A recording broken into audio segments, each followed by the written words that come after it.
Video کو like کر کے آگے شیئر ضرور کر دینا۔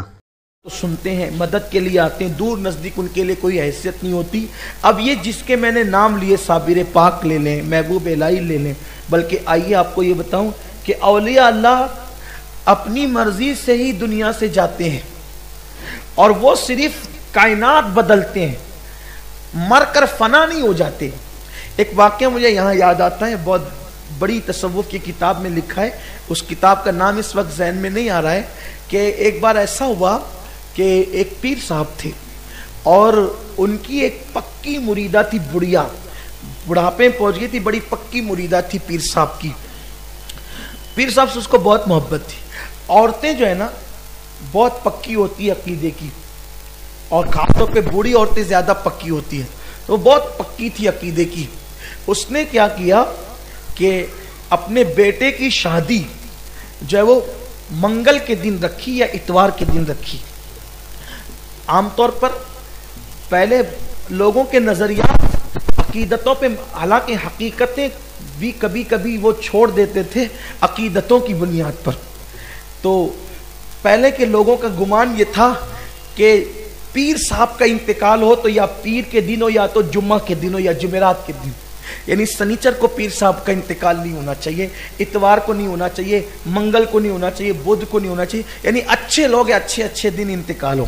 حالانکہ اچھا بندہ جس دن بھی جائے گا وہ دن اچھا ہو جائے گا اس کی برکت سے، ایسا کچھ نہیں ہے، لیکن جمعہ اور پیر ہو تو فضیلت تو بہرحال ہے، اللہ ہم سب کو برکتیں نصیب فرمائے۔ تو اس نے اتوار یا منگل کو اپنے بیٹے کی شادی رکھی، ایک لوتا بیٹا تھا، بڑی دھوم دھام اور مصروفیت کا وہ تھا معاملہ تھا، اور بس شادی کا عین دن آ گیا کہ صبح کو دیکھا کہ جنازہ نکلا محلے سے، اور کہا کہ کس کا انتقال ہوا؟ مجھے پتہ نہیں چلا، میں مصروف تھی۔ کہ پتہ نہیں چلا تیرے پیر صاحب کا انتقال ہو گیا؟ کہ لو صاحب، اب پیر لوگ بھی اتوار اور منگل کو دنیا سے جانے لگے، یہ کیا بات ہو گئی؟ بس اتنا کہنا تھا۔ پیر صاحب جنازے میں اٹھ کر بیٹھ گئے، ٹھیک ہے بڑی بھی، آج نہیں جائیں گے، جب تو کہے گی تب چلے جائیں۔ سبحان اللہ، یہ اولیاء اللہ کی شان ہے، اولیاء کرام کی شان ہے۔ میرے آقا، میرے مرشد حضور سیدی محبوب الہی نظام الدین اولیاء رحمت اللہ علیہ، آپ کا جنازہ جا رہا ہے، جنازہ جاتے ہوئے لوگ شعر پڑھ رہے ہیں، آگے چلتے ہوئے سیما کے ساتھ جنازہ جا رہا تھا، مولانا احمد جام کا شعر پڑھا جا رہا تھا۔ شعر یہ تھا کہ حضرت مولانا احمد جام کا، کہ بہت پیارا سا شعر ہے، اس میں بڑی لذت بھی ہے، کہتے ہیں اے تماشا گاہ عالم روئے تو، اے تماشا گاہ عالم روئے تو کجا بہرے تماشا می روی، کہتے ہیں کہ تیرا چہرہ اتنا خوبصورت ہے کہ ساری دنیا تو تیری زیارت کے لیے آتی ہے، تیرا روح منور اتنا حسین و جمیل ہے، خوبصورت ہے کہ ساری دنیا تو تیرے دیدار کے لیے آتی ہے، ارے تو کس کے دیدار کے لیے جا رہا ہے؟ بس یہ شعر پڑھنا تھا۔ محبوب صاحب جنازے میں اٹھ کر بیٹھ گئے، نمی رفتم میں نہیں جاتا، میں نہیں جاتا۔ پھر اس کے بعد خواجہ نصیر الدین چراغ دہلوی نے ہاتھ جوڑے، حضور یہ شریعت کا لوگ مذاق نہ اڑائے، پھر چادر اوڑھ کر کے لیٹ گئے۔ یہ اولیاء اللہ کی اموات، یہ تاریخ ہے ہندوستان کی۔ اس کے بعد تیسرا واقعہ، حضرت سیدنا امیر خسرو رحمت اللہ علیہ کا وصال ہو گیا۔ سرکار امیر خسرو کا وصال ہوا تو دلی کے کچھ علماء جو ہے آپ کی میت میں آئے، کہا کہ چلو بیٹھ کر کے خسرو کے لیے مغفرت کی دعا کریں، کہا اللہ خسرو کو بخش دے۔ حضرت امیر خسرو اٹھ کر بیٹھ گئے، کہا میرے لیے مغفرت کی دعا تم لوگ نہیں کرنا، میرے لیے مغفرت کی دعا، ہر مومن کو مغفرت کی دعا کی ضرورت ہے، لیکن جن کے رتبے ہیں سوا ان کو سوا مشکل۔ ابھی اس منزل تک پہنچنے کے لیے لوگوں کو ٹائم لگے گا، ان باتوں کو سمجھنے کے لیے عقل والے کیا سمجھ سکیں اس کو، یہ تو اہل عشق کا کام ہے، ہم عشق کے بندے۔ کہ میرے لیے مغفرت کی دعا نہیں کرنا، کہا کیوں؟ کہ اگر تمہاری دعا سے جنت میں جانا تھا تو محبوب الہی کی غلامی کیوں اختیار کی؟ میرا مرشد میرے لیے کافی ہے، میرا پیر میرے لیے کافی ہے۔ اور اس کے بعد پھر آپ لیٹ گئے، آپ پھر لیٹ گئے، تو پتہ چلا کہ اولیاء اللہ کی اموات یہ ہوتی ہے۔ بڑا پیارا سا وہ شعر ہے کہ میرے جنازے پہ رونے والوں فریب میں ہو بغور دیکھو، مرا نہیں ہوں غم نبی میں لباس ہستی بدل لیا ہے۔ تو سرکار، اب یہ عام، یہ اولیاء اللہ کی بات ہے، ہر ولی شان والا ہے، بڑے بڑے مرتبے، لیکن جب ان اولیاء کی یہ شان ہے تو جن کے ہاتھوں سے ان کو ولایت ملی ہے،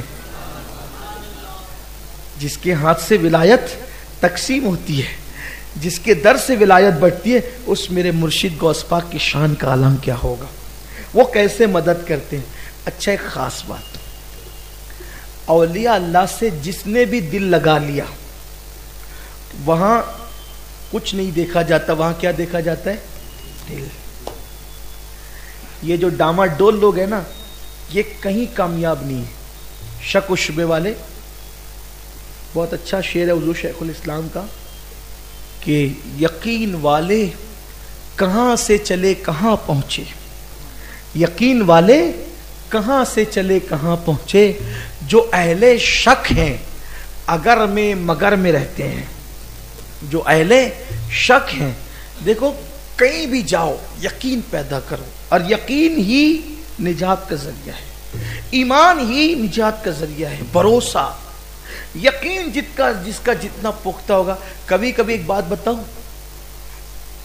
اہل علم پیچھے رہ جاتے ہیں اور اہل یقین آگے بڑھ جاتے ہیں۔ اہل علم اس لیے کہ ضروری نہیں ہے کہ جتنا علم اتنا یقین بھی ہو۔ اہل علم کبھی ایک واقعہ بیان کیا جاتا ہے کہ جمعہ کی نماز میں امام صاحب نے بیان کیا کہ اگر بسم اللہ پڑھ کر دریا پہ قدم رکھ دو تو آپ دریا پار کر لو، دریا آپ کا کچھ نہیں بگاڑ سکتا۔ تقریر ہو گئی، اور تقریر ہو گئی تو اتفاق سے دوران نماز اتنی بارش ہوئی کہ مسجد اور بستی کے درمیان جو دریا تھا اس میں پور آ گیا۔ جیسی نماز چھٹی تو اب سب کو جانا ہے گھروں پہ، بارش ہو رہی ہے، پور آ گیا ہے، سب لوگ کھڑے ہو گئے، تقریر کرنے والے خطیب صاحب بھی کھڑے تھے۔ تو بیچارہ ایک جاہل جپٹ، جس کو لوگ کہتے ان پڑھ سن پڑھ، جس کو کچھ آتا جاتا نہیں الف کا بھالا، بس اس نے کہا کیوں بھیڑ لگی ہے؟ کہا دریا میں پور آ گیا صاحب، کیسے جائیں گے؟ کوئی کشتی نہیں ہے، بریج بھی ٹوٹ گیا ہے، کشتی بھی کام نہیں کرتی۔ ارے پاگلو، امام صاحب کی تقریر نہیں سنی؟ بسم اللہ پڑھ کے دریا قدم گزر جاؤ۔ بسم اللہ پڑھی، گزر گیا، سب دیکھتے رہ گئے۔ بسم اللہ پڑھ کے گزر گیا، سب دیکھتے رہ گئے۔ ایک واقعہ اور بیان کیا جاتا ہے کہ ایک اللہ کے ولی کے پاس، بھئی یہ صرف واقعہ بیان کر رہا ہوں، اس میں فتویٰ نہیں لگانا، یقین کی بات کر رہا ہوں آپ کو، یقین آج یقین مضبوط ہو جائے۔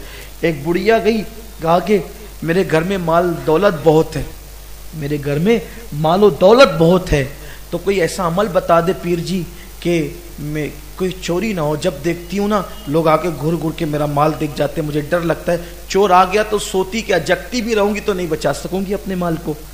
تو کہا کہ کوئی عمل، کہا کہ اللہ کے رسول نے فرمایا بڑی بھی جو آیت الکرسی پڑھ کے سوئے گا اس کے گھر میں چوری نہیں ہوگی۔ اس نے کہا اچھا آیت الکرسی پڑھیں گے تو چوری نہیں ہوگی؟ آیت الکرسی کبھی یاد نہیں کی، کبھی سنا نہیں، پہلی بار سنا آیت الکرسی۔ یاد کرتے کرتے کہ آیت الکرسی آیت الکرسی آیت الکرسی، بس وہ گئی۔ اب وہ گئے، جانے کے بعد وہ گھر میں گئی تو بہت خوش تھی کہ آج تو اپنا کام ہو گیا۔ بس نیند کا وقت آیا، کہا پیر جی نے کہا ایک بار آیت الکرسی پڑھ لو تو چوری نہیں ہوتی۔ اس نے کہا